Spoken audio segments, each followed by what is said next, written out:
এই কোরআনের প্রতি বিশ্বাস স্থাপন না করে আজকাল দেখা যায় বিংশ শতাব্দীর যুগ, তাই যেন মোবাইলের উপরে মানুষের ঈমান চলে গেছে।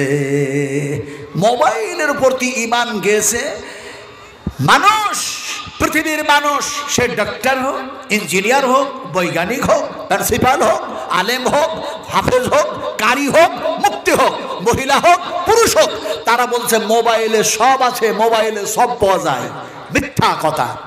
রাসূলুল্লাহ সাল্লাল্লাহু আলাইহি ওয়াসাল্লাম বলেছেন, এমন একটা জামানা আসবে, এমন এক যুগ আসবে, যে জামানায় 70,000 ইহুদিরা তারা যেন দেখা যায় দাজ্জালে পরিণত হবে, আর তারা যেন মুসলমানদের ঈমান নষ্ট করার জন্য নানা রকমের যন্ত্র আবিষ্কার করে তাদের হাতে তুলে দিবে, আর তারা যেন বলবে মোবাইলে সব পাওয়া যায়। এখন দেখা যায় মোবাইলে যদি সব পাওয়া যায়, সব অ্যান্সার দিয়ে দেয়, मैं চ্যালেঞ্জ करता हूं, मैं চ্যালেঞ্জ करता हूं, मैं চ্যালেঞ্জ करता हूं। ওই সমস্ত বৈজ্ঞানিকদেরকে যারা এই যন্ত্রগুলি আবিষ্কার করেছে তারাকে বলতে চায়, মোবাইলে সব যদি পাওয়া যায় তাহলে কিয়ামতের মাঠে আল্লাহ সুবহানাহু ওয়া তাআলা আমার ডান হাতে আমলনামা দিবেন না বাম হাতে আমলনামা দিবেন, আমি এখনই দেখতে চাই, আমাকে দেখায়া দাও। পারবে না, পারবে না। তাহলে পরে সব আছে কোথায়? আল্লাহ রাব্বুল আলামিন বলেন, ওয়াতিবিয়ানাল লিকুল্লি শাই। আল্লাহ পাক বলেন, এই কিতাবের মধ্যে, এই কোরআনের মধ্যে আমি সমস্ত সব কিছু ঢুকাইয়া দিয়েছি। সব পাবে কোরআনের মধ্যে। অনেক মাথা মোটা মানুষ বলে যে উযু যে 3 বার করতে হয়, এই 3 বার কথাটা কি আর কোরআনে লেখা আছে? এই সমস্ত মাথা মোটাদের কথা, যারা আল্লাহর কালামের উপরে কালাম করে। আল্লাহ বলেছেন ফাগসিলু উযুহাকুম। আল্লাহ তো উযু করার কথা বলেছেন, এখন 3 বার না 4 বার, 2 বার না 5 বার, এটা তোমার প্রশ্ন করার অধিকার নাই। কারণ জিবরিল আলাইহিস সালাতু সালাম বিশ্ব নবীকে শিখায়া দিয়েছেন কয় ওয়াক্তের নামাজ কিভাবে পড়তে হবে, উযু কিভাবে করতে হবে, সব জিবরিল শিখায় দিয়েছেন। তুমি মাথা মোটা, তোমার এই কথা বলার অধিকার কি করে হয় যে কোরআনে এইটা নাই সেইটা নাই? আল্লাহ বলছেন সব আছে। তোমাকে জ্ঞান কে দিয়েছে যে কোরআনে এইটা নাই সেইটা নাই বলার অধিকার কে দিয়েছে? ওমা উতীতুম মিনাল ইলমি ইল্লা কালিলা। আল্লাহ পাক বলছেন জ্ঞান দিলাম সামান্যতম, আর এই জ্ঞানের ঠেলায় আমার আয়াত নিয়ে ঝগড়া করিস, আমার কালামের উপরে কালাম করিস। ও আমার মায়েরা, আমার বোনেরা শোনন, আসলে বলতে চাইছি আমি কি, এই কোরআন শিক্ষা হচ্ছে এই মাদ্রাসায়, হাদিস শরীফ শিক্ষা হচ্ছে এই মাদ্রাসায়। আগামীকালকে 12টা স্টুডেন্ট, 12টা ছাত্রের মাথায় যেন পাগড়ি বাঁধা হবে, আপনারা দেখতে পারবেন। কথাটা বলতেছিলাম যে এই কোরআন, এই হাদিস, এগুলিকে দেখা যায় যদি মাদ্রাসা না থাকতো তাহলে কি এই ধরনের আলেম তৈরি করা সম্ভবপর হতো? হতো না। যেহেতু হতো না, এই কোরআনের সঙ্গে যতই বেয়াদবি করুক, যতই দুষ্টামি আর বদমাশি করুক, কোরআনের হেফাজত করবেন আল্লাহ। আমার মায়েরা, আমার বোনেরা, আমার সোনার টুকরা, বুদ্ধিজীবী মহিলারা ভালো করে শুনুন। আল্লাহ রাব্বুল আলামিন বলেন, ইন্না নাহনু নাযালনা যিকরা ওয়া ইন্না লাহু লাহাফিজুন।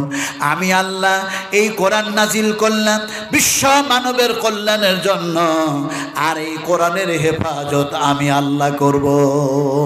সুবহানাল্লাহি ওয়া বিহামদিহি সুবহানাল্লাহিল আযীম। আপনাদের সামনে যে কথাগুলি বলছি, এই কথাগুলি আল্লাহ এবং আল্লাহর রাসূলের কথা বলছি। সবচেয়ে উত্তম কথা, সবচেয়ে বেস্ট আর বেটার কথা হচ্ছে আল্লাহ এবং আল্লাহর রাসূলের। ফাইন্না খায়রাল হাদিসি কিতাবুল্লাহ ওয়া খায়রাল হাদিয়ি হাদিয়ু মুহাম্মাদিন সাল্লাল্লাহু আলাইহি ওয়াসাল্লাম। রাসূল যেন বললেন, আমার আল্লাহর চাইতে, আমি নবীর চাইতে ভালো কথা আর কাউরে হয় না। যে রাসূল এই কথা বলেছেন, সেই রাসূলকে দেখে আসলাম, বিশ্ব নবীকে দেখে আসলাম নিজের চোখ দিয়ে। রাসূল যে শুয়ে আছেন যে জায়গায়, এইবারই আল্লাহ পাক আমাকে নিয়ে আসলেন, 2 চোখ ভরে, নয়ন ভরে দেখলাম, কলিজা দিয়ে দেখলাম। আহা, বুখারী শরীফের হাদিস, আমার রাসূল যে জায়গায় শুয়ে আছেন মদিনায়ে মুনাওয়ারায় মসজিদে নববিয়ার মধ্যে, জায়গাটা হচ্ছে এমন জায়গায় রাসূল শুয়ে আছেন। আমার মায়েরা, জিলহজ মাস চরম যেন দেখা যায় হাজিদের ভিড়। কথা বলতেছিলাম, এবার হাজিরা অনেকেও মারা গেছে, হাজি সাহেবারাও মারা গিয়েছে। আমরা স্বামী স্ত্রী দুজনেই গিয়েছিলাম, আল্লাহ ডেকেছিলেন বলেই তো গিয়েছিলাম। এখন দেখা যায় বিশ্বনবী মুহাম্মদ রাসূলুল্লাহ সাল্লাল্লাহু আলাইহি সাল্লাম বলেছেন, আমার মিহরাব থেকে আমার মিম্বার, আমার মিহরাব থেকে আমার মিম্বার, আমার মিহরাব থেকে আমার মিম্বার, এই জায়গাটা হচ্ছে রিয়াজুল জান্নাহ, রিয়াজুল জান্নাহ, বেহেশতের মধ্যে, জান্নাতের মধ্যে রাসূল আকরাম সাল্লাল্লাহু আলাইহি সাল্লাম যেন আরাম করতেছেন, কথা যেন বলতেছিলাম। এখন দেখা যায় জান্নাতুল বাকিয়ার দিকে গেলাম, উম্মাহাতুল মুমিনিন আপনাদের মতো নয়, আপনাদের চাইতে আখলাকবান, আপনাদের মা, আমাদের মা যেন মা আয়েশা সিদ্দিকা রাদিয়াল্লাহু তাআলা আনহা ঘুমাচ্ছেন। একটি এমন লম্বা কবর, সেটাও যেন দর্শন করলাম। দেখা যায় হযরত উসমান গনি রাদিয়াল্লাহু তাআলা সেখানে শুয়ে আছেন। 1000 সাহাবী নয়, 2000 সাহাবী নয়, 5000 সাহাবী নয়, 8000 সাহাবী নয়, 10000 সাহাবী সেখানে শুয়ে আছেন। জান্নাতুল বাকিয়াটা ঘোরাফেরা করার পর হাদিস মনে পড়ে গেল, বলে আমার রাসূল বলেছেন 70,000 জান্নাতুল বাকিয়া থেকে মানুষগুলি উঠবে, আর 70,000 মানুষ বেহিসাব যেন জান্নাতে চলে যাবে। এই হাদিসগুলি, এই কথাগুলি কেন শোনাইতেছি জানেন? এই জন্যই শোনাইতেছি আপনাদেরকে যে আজকে সেই সমস্ত জান্নাতীদের সঙ্গে আমরাও জান্নাতে যেতে যদি চাই, জান্নাতের সঙ্গে জান্নাতে যদি যেতে চাই, তাহলে আমাদের আমল হতে হবে উত্তম, আমাদের আখলাক হতে হবে উত্তম, আমরা কে নেকি সঞ্চয়কারী হতে হবে। ফামান ইয়ামাল মিসকাল যাররাতিন খায়রান ইয়ারা ওয়া মান ইয়ামাল মিসকাল যাররাতিন শাররান ইয়ারা। এগুলি সব আল্লাহর কথা বললাম আর রাসূলের কথা। আর সবচেয়ে খারাপ কথা কার? ভালো করে শুনে যান। সবচেয়ে খারাপ কথা হচ্ছে শয়তানের। আপনারা কেউ শয়তানকে দেখেন নাই, কেউ দেখি নাই আমরা, কিন্তু শয়তানের কথা যে খারাপ, এটা রাসূলুল্লাহ হাদিসের মধ্যেও বলেছেন, আল্লাহ পাক কোরআনের মধ্যেও বলেছেন। এখন যুগটা অন্যরকম, তাই এক্সাম্পল দিয়ে বুঝাচ্ছি শয়তানের কথাগুলি কত খারাপ হয়, শয়তানের কথা কত খারাপ হয়, একটা এক্সাম্পল দিয়ে বুঝাচ্ছি। একটা অসুস্থ মানুষ, একটা অসুস্থ মানুষ, একটা রোগাক্রান্ত মানুষ, একটা যেন দেখা যায় এমন অসুস্থ মানুষ, সে অনেক ডাক্তার দেখিয়েছে, অসুখ ভালো হয় নাই। এক্সাম্পল দিচ্ছি, আমার মায়েরা ভালো করে বুঝুন। যে এখন সে ডাক্তারের কাছে গিয়েছে, কিছু বলছেন, এমন সময় দেখা যায় ডাক্তারের কাছে গিয়ে যেন বলছে, স্যার আমি হেভি অসুস্থ মানুষ, আমি তাই অসুস্থর কারণে আপনার কাছে এসেছি, স্যার আপনি আমার ভালো করে ট্রিটমেন্ট করুন আর আমাকে ভালো ঔষধ দেন। ওয়ানুনাজ্জিলু মিনাল কুরআনি মা হুয়া শিফাউ। আল্লাহ পাক শেফার কথা কোরআনের মধ্যে বলেছেন। আমি আয়াতগুলি আনবো যদি আপনারা ধৈর্য ধরে বসে থাকতে পারেন। তো ডাক্তারকে বললেন যে আমাকে ভালো করে ট্রিটমেন্ট করুন আর ঔষধ, ভালো ঔষধ দেন। এখন ডাক্তার তার গোটা শরীরটা চেকআপ করার পর, ট্রিটমেন্ট করার পর ডাক্তার বলল, তোমার ওপরটা যা দেখলাম, এ দেখার পর আমি সামথিং কিছু ঔষধ দিচ্ছি, এই ঔষধটা নিয়ে যাও, আর তোমার ভিতরকার যে পার্টসগুলি খারাপ আছে না ভালো আছে, এগুলি জানার জন্য অমুক তারিখে অমুক দিনে মল আর মূত্র নিয়ে আসো, মল আর মূত্র নিয়ে এসো। এমন সময় লোকটা ডাক্তারের কাছ থেকে চলে যাওয়ার সময়, বাড়িতে যাওয়ার সময় ও মনে মনে চিন্তা করছে আর বলছে, ডাক্তার তো বললো মল আর মূত্র আনতে, তো মূত্রটা না হয় একটা পটের মধ্যে, একটা বোতলের মধ্যে ভরে নেব, কিন্তু মল পায়খানা দুর্গন্ধ জিনিস, এটা কিসে নিয়ে আসবো? তো এখন ও বাড়ি যাওয়ার সময় একটা যেন মাটির ভাঁড়, যে মিষ্টিগুলো ভরা হয়, এই ধরনের একটা মাটির ভাঁড় কিনে বাড়িতে নিয়ে গিয়েছে। তোর স্ত্রী বলছে, তুমি ডাক্তার দেখাতে গিয়ে এই মিষ্টির ভাঁড়, খালি ভাঁড় আনলে কেন? ওর স্বামী বলছে তোমরা মহিলা বুঝো না, বুঝো না, তোমাদের বুদ্ধি কম, তোমাদের বুদ্ধি কম। মেয়েটি বলছে আশ্চর্য কথা, আমি ছেলের মা হলাম, আমি এত বড় সংসার চালালাম, আর আমি বুঝি না, আমাদের বুদ্ধি নাই। এমন সময় পুরুষটা বলল ছেলের মা হতে পারো, সংসার মেনটেন্স করতে পারো, এগুলি পরিচালনা করতে পারো, কিন্তু মুহাম্মদুর রাসূলুল্লাহ সাল্লাল্লাহু আলাইহি ওয়াসাল্লাম বলেছেন তোমরা বোঝো না, তোমার বুদ্ধি কম। বলে কেমন করে? বলে উম্মাহাতুল মুমিনিন মা আয়েশাকে আল্লাহ নয় বলছেন আয়েশা তোমাদের বুদ্ধি কম। এতে আপনাদের মন খারাপ করার কিছু নাই। রাসূলুল্লাহ বলছেন বুদ্ধি কম। মা আয়েশা বললেন ইয়া রাসূলুল্লাহ কেমনে আমাদের বুদ্ধি কম? আল্লাহর হাবিব বললেন শোনো, এমনি করে যখন মহিলাদের ব্যাপারে কোনো সাক্ষীর প্রয়োজন পড়ে তখন যেন ডবলের দরকার হয়ে যায়, আর এমনি করে যেন ছেলেদের ব্যাপারে সিঙ্গেল হলে যেন সাক্ষী সবুজ প্রমাণ হয়ে যায়। তোমাদের যে বুদ্ধি কম যার জন্য ডবল সাক্ষীর প্রয়োজন হয়ে গেছে, এটা যেন আল্লাহ রাসূলের ফয়সালা। এখন ওই অসুস্থ মানুষটা বলল এবার বুঝেছিস, এবার বুঝতে পেরেছিস মাটির ভাঁড়টা কেন কিনে নিয়ে এসেছি? এখন দেখা যায় এই থাকতে থাকতে থাকতে থাকতে যে তারিখে ডাক্তার দেখেছে যে মল আর মূত্র নিয়ে এসো, এখন এই অসুস্থ মানুষটা সেই তারিখে সকালবেলায় ডাক্তারের কাছে যাবে বলে টয়লেটে গেছে।